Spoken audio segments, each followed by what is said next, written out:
Good morning, America. For our viewers in the West, Hurricane Beryl taking aim. Is the U.S. in its path?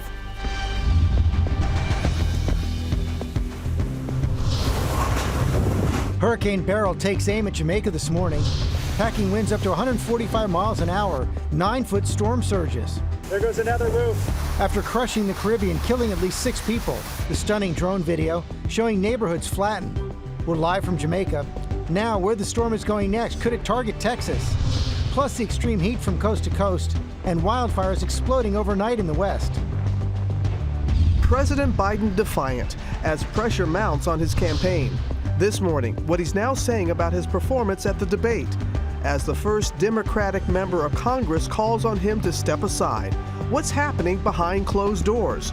Plus, what a judge just decided in Donald Trump's hush money conviction.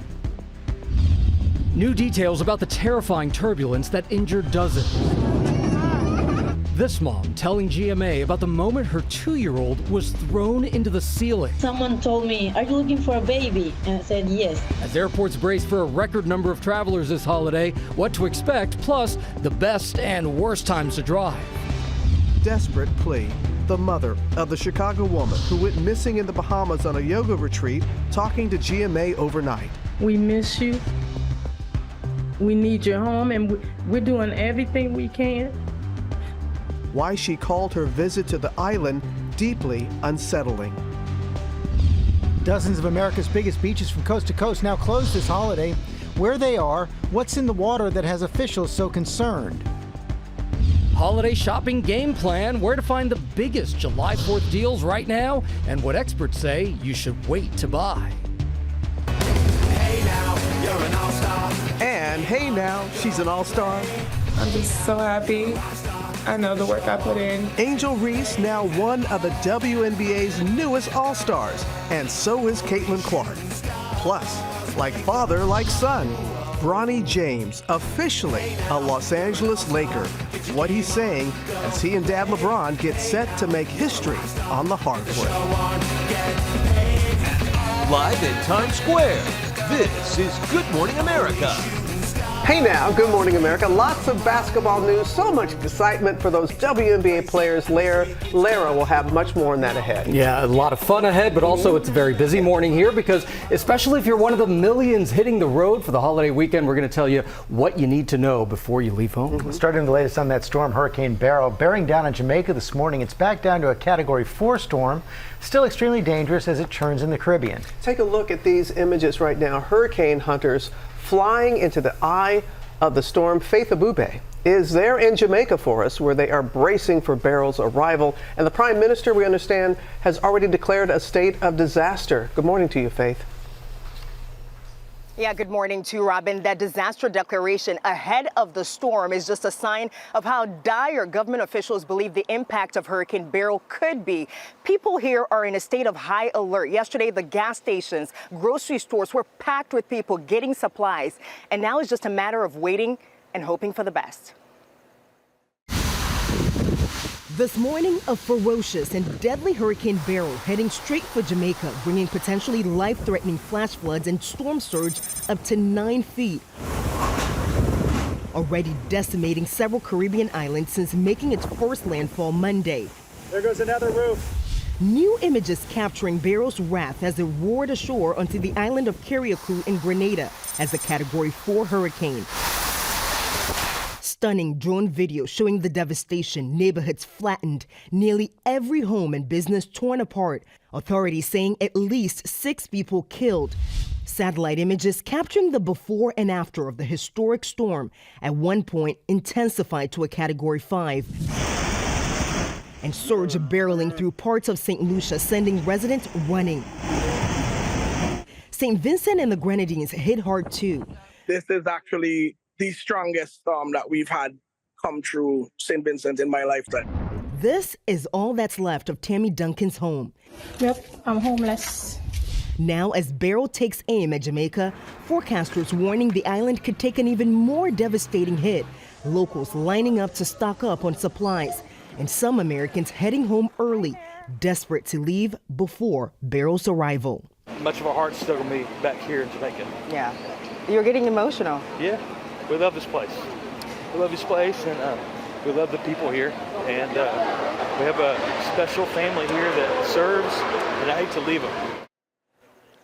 And Robin, there is a nationwide curfew that extends until at least 6 o'clock this evening. The airports here are closed until after the storm. There's also an evacuation order for low-lying areas, and the Prime Minister is warning vacationers and residents to be on alert and expect power and water disruptions. Robin. All right, Faith, thank you. We're thinking of everybody in the path.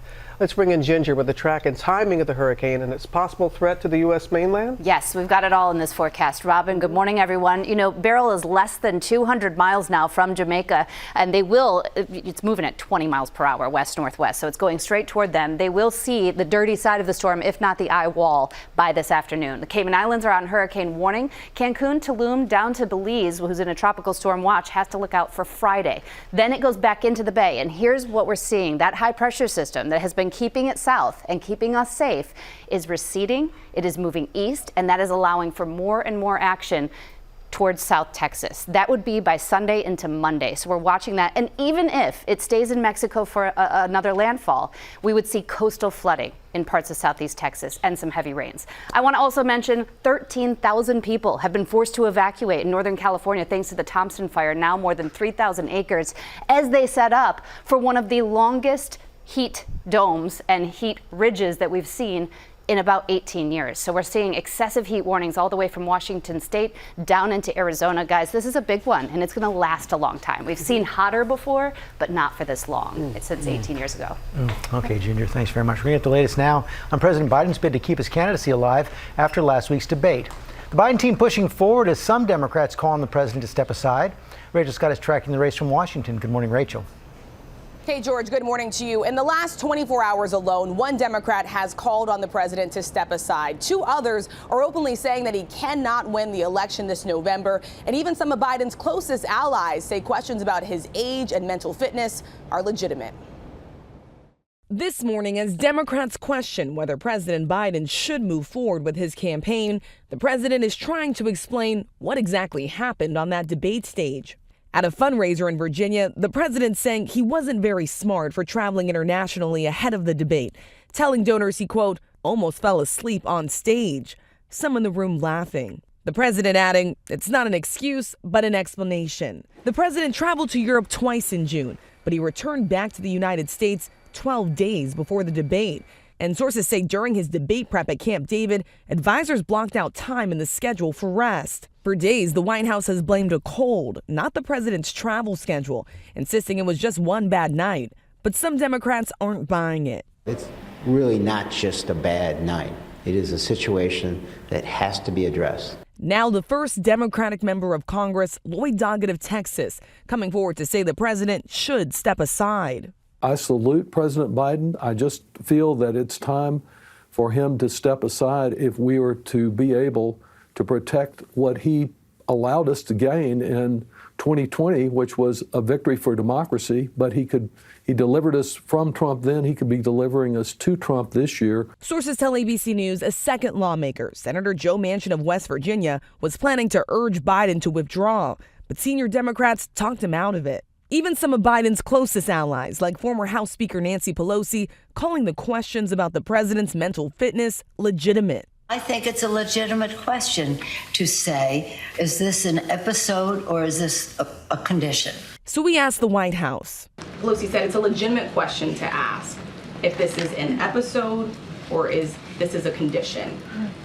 Which one is it? Well, what I can tell you is that he had a cold and a bad night. I would not see this as an episode. I would see this as what it was and what we believe it to be, which is it was a bad night. Some Democrats now casting doubt that Biden can win in November. Truth, I think, is that Biden is going to lose to Trump. I know that's difficult, but I think the damage has been done by that debate. And another ally, Congressman Jim Clyburn, said Biden should stay in the race, but if he drops out, Democrats should rally around Vice President Kamala Harris. I will support her if he were to step aside. A new CNN poll shows that Vice President Kamala Harris outperforms President Biden in a head-to-head matchup with Donald Trump. The White House says the president and the vice president will have lunch together today. The White House press secretary could not answer questions about whether the two have even spoken after the debate.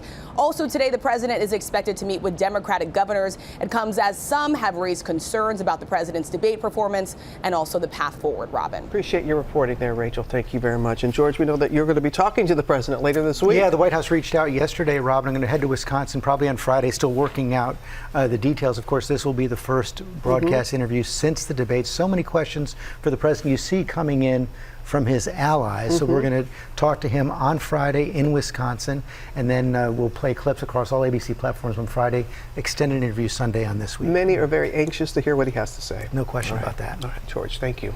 Now to the new development in Donald Trump's hush money case. The judge has delayed sentencing the former president as he considers a request by the defense to void the conviction after the Supreme Court's ruling on presidential immunity.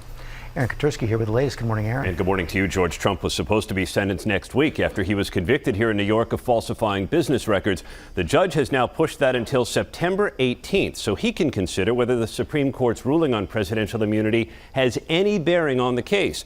The Supreme Court granted Trump immunity from prosecution for official acts, covering up hush money to adult film actress Stormy Daniels.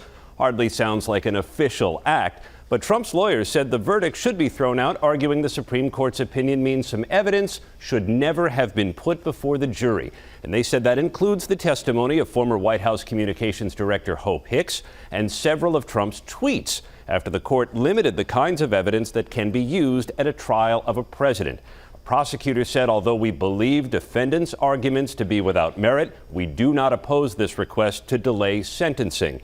George, this is all new. Judge Juan Merchan is going to be the first to grapple with this sweeping Supreme Court opinion, and he said he would decide sometime in early September.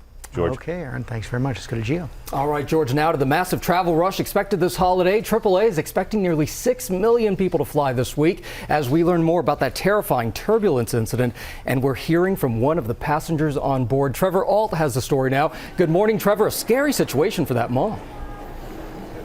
Yeah, absolutely, Gio, and it's happening as we're in the middle of this extremely busy stretch of travel. We've got more than 40,000 flights scheduled at airports across the country today, but we've got those new details about this extreme turbulence overseas. And the passenger we're hearing from is a surgeon who says not only did she help assess some of the many injuries of passengers on board, she says her 2-year-old was tossed up in the air up above the overhead compartments. This morning, an investigation underway into that stunning severe turbulence incident that injured dozens of passengers overseas. At least 10 passengers were transported to the hospital, many tossed about the cabin. Someone said it was like being in the inside of a washing machine, and it really was. Surgeon Cecilia Laguzzi was on board, saying the plane felt like it was free-falling for 6 or 7 seconds. The turbulence so strong it threw her 2-year-old up into the ceiling above the luggage compartment. We were trying to find him on the floor and started screaming his name until someone told me, "Are you looking for a baby?" And I said, "Yes." And he said, "Well, it's up there." And he pointed up. It was an image I will never forget. He was crying. He was very scared, and we were all very scared as well. But the moment I took him in my arms, he calmed down. Laguzzi says multiple people were thrown above the luggage. This video showing a man being pulled down, though it's not clear how he ended up there. She says her son is thankfully okay. Her 4-year-old daughter is bruised and cut, but all right. Blood seen on some of the seats in the aftermath. The flight from Madrid to Uruguay making an emergency landing in Brazil. It seems that we're seeing more of these incidents where people are injured in turbulence. But 2 things to remember. One is the airplane is very, very strong. The second is nobody that's wearing a seatbelt gets hurt. It's only the people who are not belted in that get hurt. And Gio, here at Newark, and on top of all the crowds, they're also having some staffing issues with their air traffic controllers that's leading to some pretty major delays. Just yesterday, they had 361 delays just here. Now, looking ahead through the rest of the holiday stretch, tomorrow, the 4th of July, is going to be the lightest day, but then it picks right back up through the weekend. In fact, the TSA says on Sunday, it's possible they could screen more than 3 million passengers across the country. It'll be the first time in the agency's history they have ever hit that number. We're also hearing from the FAA, who says they're in contact with the military about the possibility of opening up some restricted airspace to make sure all these airplanes keep moving. Gio? One thing's for sure, it's going to be busy. All right, Trevor, thank you. And so many of you are driving instead of flying, and today is expected to be the busiest day on the roads this holiday week. Stephanie Ramos is on the New Jersey side of the George Washington Bridge. That's the busiest bridge, not just in our country, but in the world. Good morning, Stephanie. How's it looking? Oh, it's busy already. Good morning, Gio. This 4th of July, get ready for a record-breaking rush on the roads. AAA predicts a staggering 60.6 million people will hit the roads, surpassing both last year's and 2019's numbers. With gas prices lower than last year's $3.53 average and expected to go down further, more families are opting for road trips. Take a live look now at the roads in Los Angeles from our powerhouse station, KABC, and chopper reporter Scott Reif. Plenty of vehicles on the road, but it's moving right now. Drivers in large metro areas can expect the worst traffic delays today as they leave town. AAA suggests doing so before noon. The worst times to travel today are between 2 and 7 p.m. If you're planning a road trip, brace yourself. Travel times could be up to 67% longer than usual, Gio. As we say, start early after GMA, right, Stephanie? Thank you so much. Appreciate it. Okay, there, Gio. Now to Bronny James, officially a Los Angeles Laker. Bronny, of course, the son of superstar LeBron James, set to sign a guaranteed deal. You got to give us the latest here, Will. Good morning. Good morning to you, Robin. Good morning, all. If those reports that LeBron James Jr. is signing a guaranteed 2-year deal are true, that would be rare for a second-round pick. This whole thing, though, is rare. In fact, it's unique. A father and son playing together in the NBA has never happened before. And it's the king? That's a whole nother realm. This morning, like father, like son, LeBron James Jr. is a Los Angeles Laker. I just want to come in and get my work in and get better every day. Bronny James, the 55th overall pick in last week's NBA draft, officially introduced at a press conference yesterday. Sitting next to the team's first-round pick, Dalton Knecht, Bronny unveiling his new jersey, number 9. I always try to put that narrative of me trying to get my name out for myself. Whenever James Jr. makes his NBA debut, he and his dad will become the first ever father-son duo to play together in the NBA. In Bronny's lone college season at USC, the 6'2" guard scored fewer than 5 points per game and started only a handful of games, missing 8 to start the season after he collapsed from a cardiac event during a workout last summer. The Lakers' rookie head coach and LeBron Sr.'s erstwhile podcast co-host J.J. Redick says the team picked Bronny on merit, not out of deference to the king. Bronny has earned this, right? Bronny talks about his hard work. Bronny has earned this through hard work. And breaking news this morning, LeBron James Sr. will be on the team with Bronny next year. James had opted out of his contract with the Lakers, but this morning, ESPN reporting he has agreed to a 2-year, $104 million maximum contract. LeBron will turn 40 years old in December. He and his son will make history. And then we wonder, does LeBron stick around long enough to play with his other son, 17-year-old Bryce, guys?